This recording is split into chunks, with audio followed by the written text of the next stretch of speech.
दोस्तों नमस्कार, मैं Krishna Lodhiyal. Insurance sales series के एपिसोड नंबर 2 वीडियो में आपका हार्दिक स्वागत और अभिनंदन। जैसा कि मैंने इंश्योरेंस सेल्स सीरीज़ का पहला एपिसोड डाल दिया है और आई होप कि आप सभी ने वो देख भी लिया होगा। यहाँ पर मैं अपने केस स्टडीज़, अपने अनुभव और अपने एक्सपीरियंस के आधार पर आप सभी लोगों के लिए लेके आया हूँ लाइफ इंश्योरेंस सेल्स सीरीज़, आज जिसका एपिसोड नंबर 2 की वीडियो आपके सामने लेकर के आया हूँ, जहाँ पर मैं आपको LIC एजेंट का, एक इंश्योरेंस एजेंट का जो डेली रूटीन होता है वो किस टाइप का होना चाहिए मेरे एक्सपीरियंस के बेसिस पे। ये वीडियो फिर से डेडिकेटेड है खास करके नए इंश्योरेंस एजेंट्स के लिए, जो इंश्योरेंस फेटर्निटी में नए स्टार्ट किया है, जिनको आइडिया नहीं है कि क्या क्या चीज़ें हमको at any cost daily basis पे कवर अप करनी होती है। तो मैं यहाँ पे 1 से लेकर के 10 पॉइंट्स के ऊपर मैं डिस्कस करूँगा। So please watch this video till the end so that you should have a better clarity of a daily routine of a successful insurance advisor. And if you have not subscribed to my channel, go ahead and do it right away. And don't forget to press the bell icon to see all the notifications of all the insurance sales related videos. And I also have to mention one more important thing before I begin with start. मैंने LIC combo series भी start करी, जिसके 9 episode में already upload कर चुका हूँ अपने इसी यूट्यूब चैनल पर। I am giving you the link in the description. Telegram का लिंक भी डिस्क्रिप्शन में है, आप चैनल को उसको ज्वाइन करेंगे, जहाँ पर मैं आपको बहुत सारे sales tips free of cost देने वाला हूँ, पोस्टर के साथ और मैसेज के साथ। Let's start. जब आपने इंश्योरेंस इंडस्ट्री में कदम रख ही दिया है तो यहाँ पर एक डेली रूटीन आपको फॉलो करना होगा सक्सेसफुल बनने के लिए, अपना एक हैंडसम कमीशन बेस बनाने के लिए। सबसे पहले जब मैंने यहाँ पर स्टार्ट किया था तो कोई ऐसा डेली रूटीन फिक्स नहीं था। तो after taking so many trainings and after watching so many videos on the internet, I found few things very informative, very useful, and I adopted all the things। and मैं शतकवीर भी रह चुका हूँ और कई सारे डेली बेसिस में मैं एक्टिविटी करते रहता हूँ। तो यहाँ पर सबसे पहले जो डेली रूटीन का मेन एस्पेक्ट है दोस्तों, वो है आपका उठने का टाइम। अगर आप पार्ट टाइमर हैं या फुल टाइमर हैं तो अलग अलग कंडीशन हो सकती हैं। जैसे मैं जॉब भी करता हूँ नाइट शिफ्ट में, तो मैं 11 बजे से एक्टिव होता हूँ फील्ड में। लेकिन जो फुल टाइम यहाँ पे कर रहे हैं, जो जॉब नहीं कर रहे हैं, उनसे मैं उम्मीद करता हूँ कि आप एटलीस्ट 8 से 9 बजे घर से निकल जाएँ और आप अपनी प्रोस्पेक्टिंग मार्केट में शुरू कर दें। तो सबसे पहला यहाँ पर है गेटअप ऑन टाइम। ये ऑन टाइम, मैं इसके लिए आपको कोई टाइम फिक्स नहीं बता रहा हूँ, ये आप अपने सहूलियत के हिसाब से फिक्स करेंगे। ऐसा अगर आप करते हैं कि आज आप 6 बजे उठ रहे हैं, कल 5 बजे उठ रहे हैं, कल 8 बजे उठ रहे हैं, तो आपका जो घर से निकलने का टाइम है ना, वो फिक्स नहीं हो पाएगा। जब आप घर से एक फ़िक्स टाइम पर निकल नहीं पाओगे तो आप ऑटोमेटिकली डिमोटिवेट हो जाएंगे। ये मैं अपने एक्सपीरियंस के बेसिस पे बोल रहा हूँ। और बड़ी बड़ी कॉर्पोरेट ट्रेनिंग्स में मैंने ये लोगों को कहते हुए भी सुना है कि सर, जब तक हमारा ये कंफर्म नहीं हो जाता, मैं फिर जाने का मन नहीं करता मार्केट में। अगर 1 घंटा, आधा घंटा भी लेट हो गए, 10 मिनट भी लेट हो गए रूटीन के हिसाब से, तो फिर मन नहीं करता, एक तरीके से डिसअपॉइंट हो जाता है आदमी, डिमोटिवेट हो जाता है और पूरा दिन बर्बाद हो जाता है। So don't forget to set of your fix time of getting up in the morning. आपको फिक्स टाइम सेट करना है, उस हिसाब से आपको फिक्स टाइम पे घर से निकलना है। और घर से निकलने वाला जो है वो सेकंड पॉइंट है, एग्जिट टाइम आप अपना फिक्स करेंगे। एग्ज़िट टाइम मेरा भी फिक्स है, मैं 11 बजे घर छोड़ देता हूँ। आज मैं वीडियो बना रहा हूँ इसलिए मैं आपके सामने यहाँ पर अवेलेबल हूँ, नहीं तो मैं 11 बजे घर छोड़ देता हूँ और कम से कम 4 घंटा 5 घंटा फुल फ्लैश काम कर रहा हूँ और उसके हिसाब से मैं मार्केट में एक्टिव रहता हूँ। तो आपको जो घर से निकलने का टाइम है वो बिल्कुल फिक्स होना चाहिए। उस टाइम तक जितने काम आपको निपटा के आप वहाँ से निकल लें। उसके बाद जो डेली रूटीन में आपको सबसे पहला काम करना है, अगर आपका कोई भी क्लाइंट है, आपका कोई कस्टमर है या आपका कोई क्लाइंट है या आपका कोई रिलेटिव है या आपका कोई फ्रेंड है या आपका कोई नेबर, अड़ोसी पड़ोसी है या कोई ऑफिस कलीग है या कोई भी आपके कांटेक्ट में जानने पहचानने वाला का अगर कोई बर्थडे है या उसका एनिवर्सरी है या उसने गाड़ी ली है, मकान लिया है, कुछ भी ऐसा आपको शुभ समाचार प्राप्त हुआ है, तो प्लीज़ उनको कॉल करें, पर्सनली कॉल करके उनको आप विश करें। उससे आपके दिन की शुरुआत भी अच्छी होगी और उनको भी आप एक अच्छा सा शुभ संदेश दे पाएंगे। उनकी लाइफ में बरकत लाने को लेकर के उनको शुभकामनाओं का संदेश आपको देना है, जिससे एक पॉजिटिविटी वेव्स फैलेगी और वो आपको आगे जा कर के आपको बेनिफिट देगा। क्योंकि जब आप उसकी खुशियों में शामिल होंगे, उसके दुख में शामिल होंगे, तो क्लाइंट कल को जब पॉलिसी चाहिए होती है उसको, तो आपका नाम याद रहेगा उसको। उसके बाद में जब आपने विश कर लिया है सभी को, फिर आपको प्रोस्पेक्टिंग करनी है। और प्रोस्पेक्टिंग इस पे मैं अभी पूरा आगे डिटेल में बात करने वाला हूँ अगली आने वाली वीडियोस में।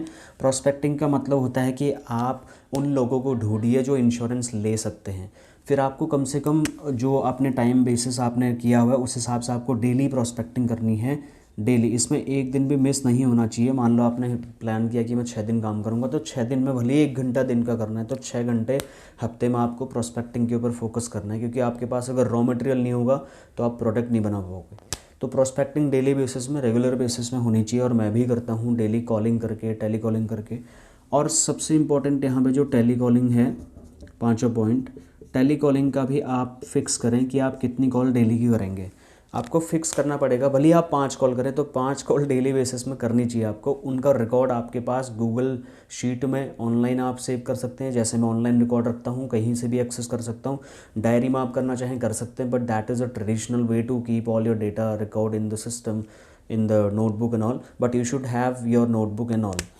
इसमें सबसे बड़ी बात यह है, जब भी आप घर से निकलें तो अपने पास एक किट ज़रूर रखें, जिसमें आपके पास LIC के forms, revival form, surrender form, pen, piece of paper, एक ब्लैंक शीट, कुछ ब्लैंक शीट समझाने के लिए, मार्कर, पेन, आपका ID कार्ड, आपका वेल ड्रेसअप आपको रहना चाहिए। एक तरीके से इंश्योरेंस की जो किट होती है इस पर भी मैं डिटेल बताऊंगा। अभी मैं आपको एक ओवरव्यू दे रहा हूँ, और मैं उम्मीद करता हूँ कि आप मेरी बातों से रिलेट कर पा रहे होंगे। तो इस वीडियो को आपको अंत तक ज़रूर देखना है। तो सारे 10 पॉइंट्स के ऊपर अगर आप काम करेंगे तो आई एम 110% श्योर कि आपका बिजनेस उठने लगेगा। उसके बाद दोस्तों, यहाँ पर जब आप घर से निकल चुके हैं, आपने प्रोस्पेक्टिंग कर ली, टेलीकॉलिंग कर ली है, और यहाँ पर आपको एक मैं बहुत ही इम्पॉर्टेंट वो बता रहा हूँ, आपको डेली बेसिस में फॉलोअप्स करने हैं। फॉलोअप्स के लिए मार्केट में बहुत सारे टूल्स अवेलेबल हैं। मैं किसी को यहाँ पर रेकमेंड नहीं करना चाहता, मैं किसी की यहाँ पर मार्केटिंग नहीं करूँगा। मैं जो अपना तरीका यूज़ करता हूँ, गूगल कैलेंडर मेरे पास है, गूगल कैलेंडर आपके फ़ोन में भी होगा। वहाँ पर आप नोटिफिकेशन सेट कर सकते हैं फॉलोअप के लिए। मान लो रवि जी ने बोला कि कृष्णा जी अभी मैं बात नहीं कर सकता, आप एक काम करो, आप मेरे को मंगलवार को दिन में 2 बजे मिलने आ जाओ।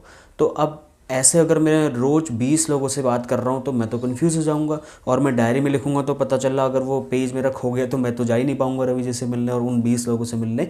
मैं क्या करता हूँ, गूगल कैलेंडर में अभी के अभी जब रवि जी से मेरी बात हुई तो मैं वो डिस्क्रिप्शन, रवि जी ने 20 तारीख को 2 बजे मिलने के लिए बोला है, डेट टाइम फिक्स, आधे घंटे पहले का, 10 मिनट पहले का रिमाइंडर सेट कर लेता हूँ।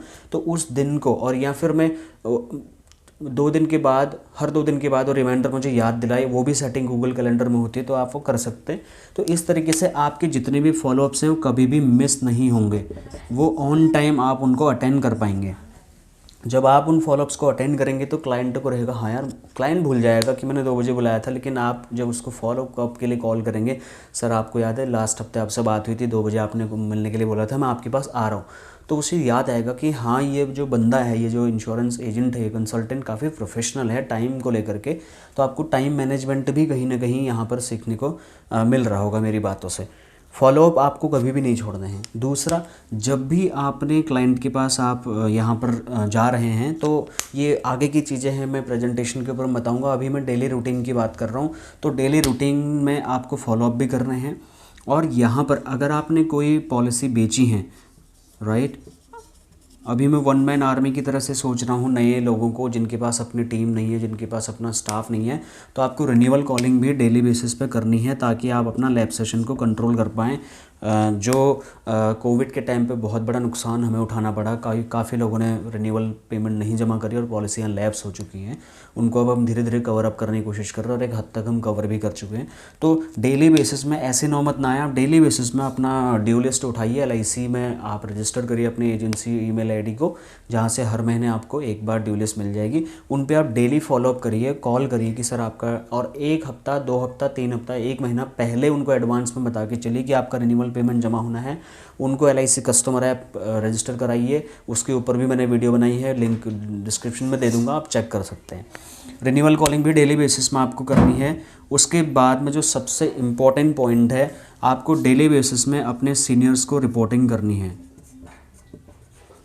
और अगर सीनियर्स को नहीं कर पा रहे तो खुद के पास अपना डेली का एक रिकॉर्ड बना के रखें कि आज आप कितने लोगों से मिले, कितने लोगों ने क्या बोला, और डेट वाइज आप कहाँ गए, आपने कितनी पॉलिसी सेल आउट करी, आपको कितना कमीशन मिला, या फिर आपको क्लाइंट किससे क्या बात हुई। आप एक रिपोर्ट बनाएं, total number of calls, follow up calls, या सेल्स, या कमीशन, या प्रीमियम, जैसे भी आपको अच्छा लगता है उस पर भी मैं आगे डिटेल में आपको बताऊंगा। तो last but not the least जो 10वां पॉइंट है, आपको ये सारी चीज़ें डेली बेसिस में करनी है। इनमें कंटिन्यूटी, आपको कंसिस्टेंटली काम करना है।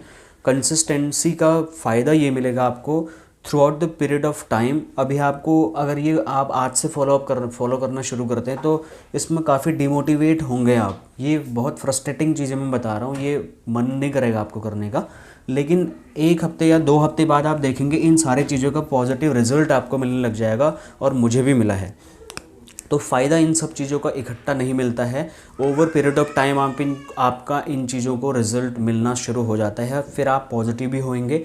लेकिन यहाँ पर कंसिस्टेंसी से इन चीज़ों पे फोकस अगर आप करेंगे तो आई एम 110% श्योर कि ये चीज़ें हो जाएंगी। और मैं कर रहा हूँ, मैं 90% तक इन चीज़ों पर काम कर रहा हूँ, और जिसका रिज़ल्ट मुझे अच्छा आ रहा है, और एक अच्छा क्लाइंट बेस में बना रहा हूँ, एक हैंडसम प्रीमियम में क्लाइंट से ले पाता हूँ, और मैं एक तरीके से मैं एक अच्छे मोड में अपनी इंश्योरेंस एजेंसी को रन कर रहा हूँ। मैं फिर से दोबारा ये बता दूं कि यहाँ पर जो मेरा ये चैनल है इस टाइम पे ये डेडिकेटेड है न्यू कमर्स के लिए, और वैसे कोई भी इंश्योरेंस एजेंट, कोई भी व्यक्ति इस वीडियो को देख सकता है, इन चीज़ों से सीख सकता है एक्सपीरियंस बेसिस। और यहाँ पर एपिसोड नंबर 2 हमारा आज का एंड होता है। एपिसोड नंबर 3 कल आएगा, और बहुत जल्दी एक शॉर्ट्स भी चैनल में आपको देखने को मिलेगा, जिसमें मैं इंश्योरेंस सेल्स सीरीज़ को लेकर के, इंश्योरेंस अपडेट, फाइनेंशियल प्लानिंग को लेकर के 1 मिनट में 60 सेकंड में आपको किसी भी चीज़ के ऊपर मैं समझाने की कोशिश करूँगा जो आपकी लाइफ में बहुत बड़ा कॉन्ट्रीब्यूशन करेगा। तो I hope you like this video, and I am sure you will implement all this things from today itself, and let's meet on the another video. Thank you so much for watching. अगर अभी तक channel subscribe नहीं किया तो subscribe करके bell icon press कर लीजिए, और ऐसे ही इंश्योरेंस की अपडेट्स जानने के लिए, सेल्स सीरीज़ की वीडियोस देखने के लिए, फ्री में कंटेंट लेने के लिए मेरे चैनल को ज़्यादा से ज़्यादा शेयर, सब्सक्राइब, लाइक, कमेंट ज़रूर करिए। Thank you so much for watching.